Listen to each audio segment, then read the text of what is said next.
Bismillahirrahmanirrahim. Assalamualaikum warahmatullahi wabarakatuh. Dan salam sejahtera kepada tuan-tuan, perempuan yang mungkin dengar ni Datuk Tan Sri. Okay, InsyaAllah sekali lagi kita bersiaran di laman Sumber Inspirasi ataupun nama baru InsyaAllah Inspirasis Channel, yang mana pada video kali ini kita akan sambung berkenaan tentang tafakur. Kalau untuk yang terdekat ni, ini adalah video yang ketiga kita bicarakan tentang tafakur, yang mana pada video kali ini kita akan membicarakan 5 jenis tafakur InsyaAllah yang bakal dikongsikan, yang mana menurut tuan-tuan dan perempuan semua, kalau ada yang lebih bagus sila nyatakan di bawah komen. Ini adalah sekadar perkongsian sahaja, yang sebenarnya banyak kali saya cakap adalah untuk mengingatkan diri saya sendiri terutamanya. Dan dalam pada masa yang sama, jika ada manfaat kepada anda semua, InsyaAllah sama-sama kita ambil manfaat. Jadi tuan-tuan dan sekalian, kita bercakap berkenaan tentang 5 jenis tafakur tuan-tuan dan sekalian pada video kali ini, yang mana kita recap balik apakah itu tafakur. Jika menurut kamus Dewan, tafakur itu kamus tafakur adalah renungan atau memikirkan dan menimbang satu perkara dengan sesungguhnya, lebih kurang begitu. Jadi tuan-tuan dan sekalian, tafakur seperti telah diberitahu sebelum ni, yang mana ada sebahagian sufi yang mengatakan bahawa pentingnya tafakur ini kerana ia merupakan cara manusia untuk mendapatkan ilmu tentang Allah Subhanahu Wa Taala yang hakiki. Jadi hari ini kita terus kepada 5 bahagian ataupun 5 jenis tafakur. Yang mana yang pertama iaitu tafakur melalui ayat-ayat Allah Subhanahu Wa Taala. Tuan-tuan dan sekalian, kalau tafakur yang jenis ini adalah tafakur yang mana kita merenungi tentang segala ciptaan yang Allah SWT jadikan, yang sangat-sangat luar biasa tuan-tuan dan sekalian. Kita boleh lihat di sekeliling kita ada apa? Ada pokok yang sama tanah, berlainan hasil buahnya. Tanah yang sama, berlainan hasil buahnya. Langit yang dijadikan Allah Subhanahu Wa Taala tidak ada tiang. Matahari, tuan-tuan dan sekalian, cari apa-apa pun kehebatan manusia, yang paling hebat pun cipta satu lagi matahari. Boleh ke tuan-tuan dan sekalian? Gunung, dan ini semua tuan-tuan dan sekalian adalah makhluk ciptaan Allah Subhanahu Wa Taala yang luar biasa, termasuk diri kita sendiri, termasuk pelbagai kelebihan manusia, yang mana kelebihan kita ni yang sangat menakjubkan yang Allah jadi sampailah kita ke peringkat bahawa keyakinan yang sangat tinggi kepada Allah Subhanahu Wa Taala, iaitu Allah lah yang menjadi penguasa atas segala sesuatu di bumi dan dunia berserta dengan isinya. Jadi ini tafakur melalui ayat-ayat Allah Subhanahu Wa Taala, melalui kita melihat apa ciptaan Allah, apa yang Allah Subhanahu Wa Taala telah ciptakan untuk kita. Jadi kita petik surah Az-Zariyat ayat 20 dan 21 yang bermaksud, dan bumi itu terdapat tanda-tanda, yakni kekuasaan Allah bagi orang-orang yang yakin, dan juga pada dirimu sendiri, maka apakah kamu tidak memperhatikannya? Jadi masya-Allah tuan-tuan sekalian, terutamanya untuk diri saya sendiri, bila kita pergi ke laut, pergi ke hutan dan sebagainya. Jadi tuan-tuan sekalian, terselahlah di depan kita betapa hebatnya Allah Subhanahu Wa Taala yang menciptakan pelbagai hidupan, ikan, burung, ayam dan sebagainya untuk kita. Jadi tuan-tuan sekalian, itulah yang pertama, tafakur melalui ayat Allah. Kedua, tafakur melalui pemberian nikmat tuan-tuan sekalian. Tuan-tuan dan sekalian, segala pemberian rahmat, nikmat dan rezeki dari Allah Subhanahu Wa Taala ni boleh jadi dia berbeza dengan setiap orang. Saya, tuan-tuan dan sekalian lain, sampai ada yang innauzubillah min zalik, ada yang menganggap seperti nikmat ini seperti perkara biasa yang tidak perlu diusahakan ataupun difikirkan. Tapi untuk orang yang bertafakur, orang yang berfikir, itu adalah bentuk yang mana syukur terhadap nikmat itu bukan sekadar anggap biasa, itu adalah bentuk kecintaan daripada Allah Subhanahu Wa Taala, yang mana mampu melahirkan rasa syukur dalam diri kita.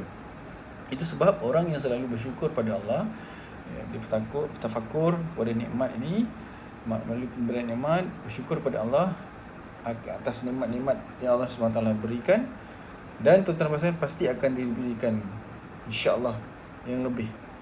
Seperti mana Allah SWT berfirman dalam surah An-Nahl, surah ayat yang ke-53, kita boleh tengok maksud dia. Dan apa saja nikmat yang ada pada kamu, maka dari Allah lah, yakni datangnya. Dan bila kamu ditimpa oleh kemudaratan, maka hanya kepadanya lah kamu meminta pertolongan.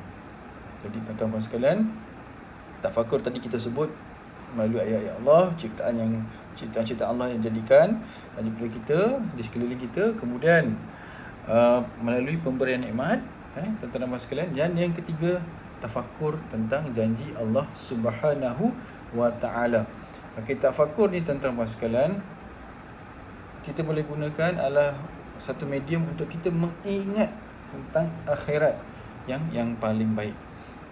Sebab dengan tafakur ni kita akan dapat kuatkan rasa cinta dan percaya kita bahawa akhirat itulah adalah destinasi utama kita. Dan kita menguatkan kita untuk berbuat baik, insya-Allah akan dibalas baik, insya-Allah di akhirat nanti. Dan dengan itu juga insya-Allah Allah Subhanahu Wa Taala akan berikan jalan yang mudah untuk seseorang ataupun insya-Allah kita untuk ke syurga. Seperti mana kita tengok dalam surah Al-Laili, surah yang kelima, ayat yang kelima hingga 7, yakni contohnya janji Allah Subhanahu Wa Taala bagi orang yang bertakwa. Adapun orang yang berikan yakni hartanya di jalan Allah dan bertakwa dan membenarkan adanya pahala yang terbaik, yakni syurga, maka kami kelak akan menyiapkan baginya jalan yang mudah. Jadi tafakur kepada janji-janji Allah ini, faedahnya adalah selalu insya-Allah diberikan jalan yang mudah. InsyaAllah akan merubahkan segala ketakutan kita kepada rasa aman dan insyaAllah mengantarkan orang-orang mukmin ini ke syurga. Sesungguhnya Allah SWT berfirman lagi dalam surah Al-Iftihar ayat ketiga, sesungguhnya orang-orang yang banyak berbakti benar-benar berada dalam syurga yang penuh dengan kenikmatan. Subhanallah. Surah Al-Iftihar ayat 3. Jadi yang kedua last, tafakur terhadap balasan dosa. Seperti mana kita tengok tadi balasan syurga, maka Allah SWT juga dan Allah SWT akan membalas kebaikan tu insya-Allah dengan ganjaran syurga, pahala dan sebagainya. Jadi tuan-tuan sekalian, dengan tafakur juga kita boleh gunakan untuk memperingati dosa kita. Mana di saat kita bertafakur, kita insya-Allah akan mengetahui perbuatan mana yang menjurus kepada dosa yang kita telah lakukan.